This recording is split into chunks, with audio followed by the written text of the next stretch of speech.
Uh, Hello. My name is David Haywood. I'll be your instructor for this course. And you're probably not going to see my face very much because this course is going to be online. This is a little strange for me. It's my first time doing a course completely online. Of course, in the spring semester of 2020, we started doing, we went online about halfway, a little more than halfway through the semester, about 2/3 of the way through the semester.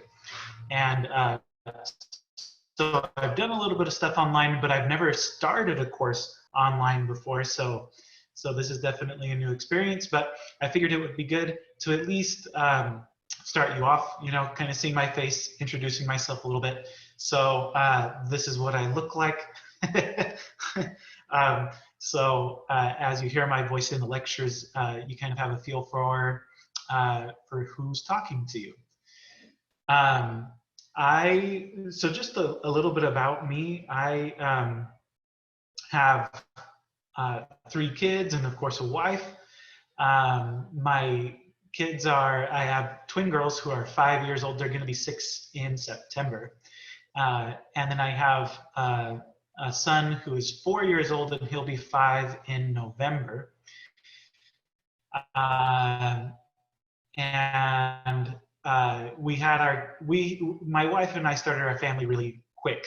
It was really fast. When you start planning for your family, if you haven't done so already, then I would strongly encourage you to not do it as quickly as we did, because life was crazy. It was crazy. So our twin girls and our son are 14 months apart. So we had 3 kids in 14 months, and it was just insane. But anyway, but they're a lot of fun now. I love my kids. You'll see them probably in some of the videos running back and forth in the background. Whenever we have Zoom meetings and stuff, you'll probably see them hanging out. And they're fun and they're funny and disruptive, but they're kids. I have 2 dogs, a black pug that we named Vader because pugs, they have a breathing problem. Actually, my pug doesn't have a breathing problem, but he does snore a lot. He snores even when he's wide awake. He'll just be wide awake with his eyes open, snoring. Anyway, we call it his depressed snore. It's like when we're not giving him enough attention, then he'll start snoring with his eyes wide open. But anyway, so we called him Vader because he looks like Darth Vader and he has the breathing, and so we thought, Vader's a good name for a black pug. And then we have a Border Collie Australian Shepherd mix. And we figured, well, if we called the pug Vader, then we should call this one Chewie, right? So sticking with the Star Wars theme. Not that I'm a huge Star Wars nut. I mean, I enjoy Star Wars, but I'm not like a fanatic or anything. But yeah, I enjoy hiking. I do a lot of house projects around my house. I used to enjoy that. I'm getting to the point where I'm like, I'm over it. I'm done doing house projects for a while. But yeah, my wife and I bought a fixer-upper a few years back, and we've been slowly, we tore it down to studs. So the house that we're in right now it was torn down to studs at some point. And we've slowly been piecing it back together. And yeah, at this point, I'm just tired of working on my house all the time. So, but it's been an experience. It's been fun. I enjoy reading. I read for about an hour each night before bed, and that's a lot of fun. I'm a huge Tolkien nerd, which is probably not surprising to you if you're like, this is a math guy. He's a huge nerd anyway. But I love Tolkien. I played the trombone all throughout high school, and it's a hobby that I've recently started to pick up again. Playing music. My dad was a music teacher, so my siblings and I kind of grew up around music. That's about it. I mean, there are lots of other hobbies that I kind of have and that I want to pursue and stuff, but time, doesn't always allow for things. And right now I'm just kind of trying to enjoy my kids a little bit and all of that stuff. So that's a little bit about me. I've been teaching at COS. This fall will mark the beginning of my 6th year here at COS full time. I got my degree from Fresno State, so I have a master's degree in mathematics from Fresno State. And yeah, So I want to run through the syllabus with you. So here's the syllabus, and I'm not going to read through the whole thing, obviously, but just to point out a couple things. Because this course is online, you're going to need some equipment, right, in order to succeed in the course. So you're going to need probably a laptop or a desktop computer, but you'll need a computer. We're going to be using an online software called StatCrunch in this course, and a lot of times using StatCrunch requires us to enter data into a spreadsheet. That's really hard to do on your phone. It's even somewhat difficult to do on a tablet. So you're going to need some kind of laptop or something. Now the good news is that the school will check out a laptop to you for the summer. So if you want to go to the school and check out a laptop so that you have one, I would encourage you to do that. So if you don't have your own laptop at home, I would check one out from the school, and I'll post some information about how to do that in Canvas. Okay.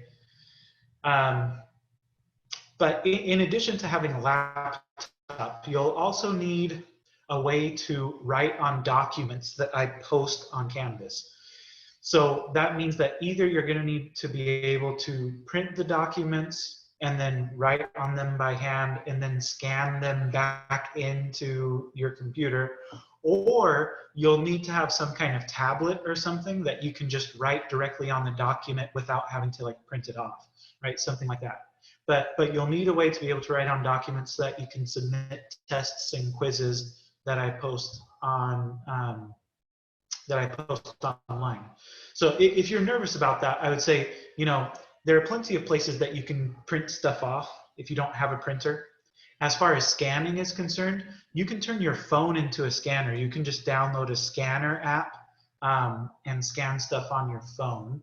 And I'll post instructions for how to do that as well. So I would say equipment-wise, bare minimum, you need like a laptop or desktop computer. If in addition to that, you also had like a printer scanner, that would be great. Or if you had like a tablet, that would work really well. Or otherwise, you're just gonna have to like find a way to print material and then use your phone to scan documents back onto your computer. The textbook that we're going to use for this course is called Statistics Informed Decisions Using Data, 5th edition by Michael Sullivan. And I'll post instructions for getting the textbook online through my math lab. If you get the book online through my math lab, it's going to cost you about $100 in total. But the good news is that, well, first of all, $100 isn't that expensive as far as textbooks go, right? Textbooks tend to be a lot more expensive than that. So $100 isn't bad. But there are a couple of good things about getting the textbook through my math lab. And that is, number one, you get free access to StatCrunch if you do it that way. Number two, whenever you have data sets in the homework problems, there's usually a button that you can click on that'll automatically load those data sets directly into StatCrunch instead of you having to manually input them by hand. So I just think that's the way to go. But if you're looking to save a few bucks, then you can probably find some copy of this book electronically through Amazon or something like that for pretty cheap. But then keep in mind that you will have to purchase access to StatCrunch separately from that. And I think access to StatCrunch alone is probably around $15 or so. Going back to things you'll need in order to succeed in the course real quick, like as far as equipment goes, obviously you're gonna have to have a Wi-Fi connection, okay? The school, COS, has Wi-Fi spots where you can go and kind of stay separated from other people. So they'll have some Wi-Fi hotspots and stuff set up. So if you don't have good Wi-Fi in your house, then you're gonna have to, go to school or go to Starbucks or whatever. I mean, I don't know if Starbucks is open at this point, but anyway, but you're gonna need a good Wi-Fi connection so that you can access Canvas and access the course videos and all of that stuff.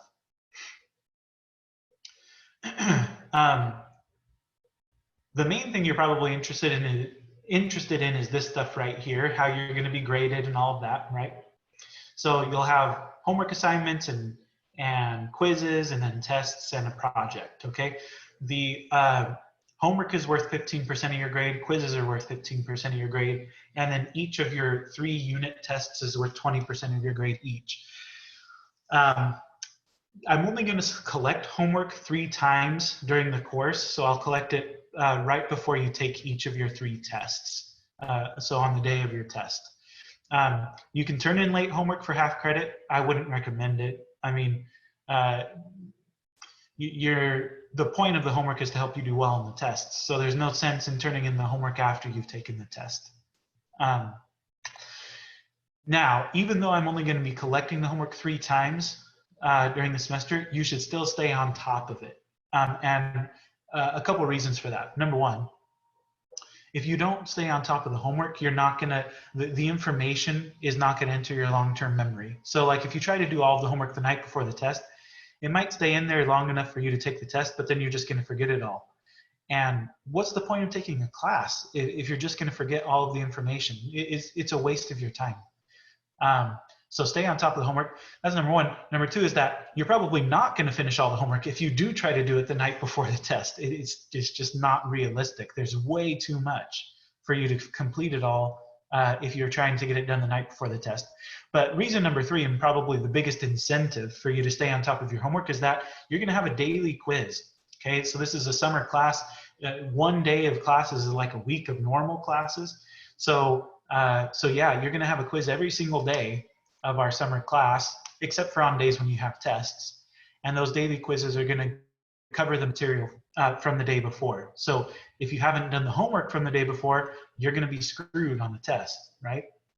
So, so stay on top of your homework. Your goal with the homework should be to have the homework done by the end of the day on the day that we cover that material, or maybe I should say it this way. Your goal should be to have the homework done by the time we start new material the following day, okay? So that's that. And then your tests, like I say, you'll have 3 unit tests. Here are the dates for those, okay? So your first test will be Tuesday, June 9th. Your second test will be Wednesday, June 17th. And your third test will be the last day of this class, which is Thursday, June 25th. And these are the sections that will be covered on each one of those tests.